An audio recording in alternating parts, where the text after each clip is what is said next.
Kawaya.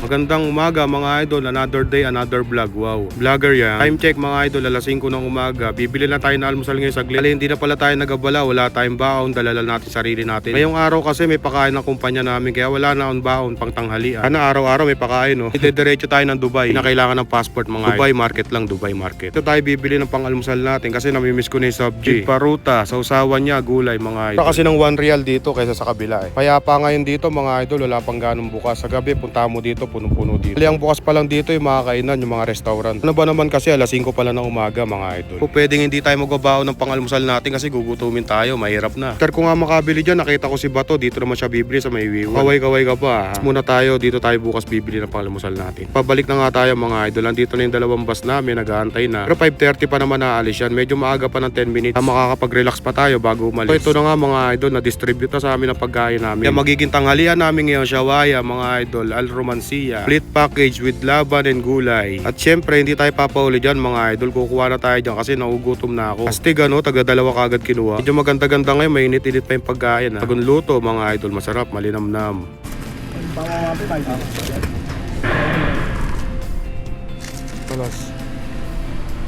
Tayo na nga makakain ng masipag mga idol. Tama to, gutom na eh.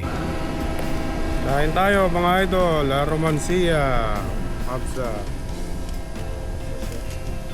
sausawan, fresh laban.